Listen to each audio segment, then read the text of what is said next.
Hey everyone, today I'll show you how to check someone's location on your iPhone using Apple's built-in feature.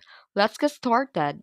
First, open the Find My app on your iPhone. Then at the bottom, tap on the People tab. Here you'll see a list of people who have shared their location with you. Tap on the person's name and their location will appear on the map. If you don't see their location, that means that they haven't shared it yet. You can request their location by tapping Ask to Follow Location. You can also check location through messages. Just open the conversation and tap person's name at the top, and if they've shared their location, it will show up there too. And that's it.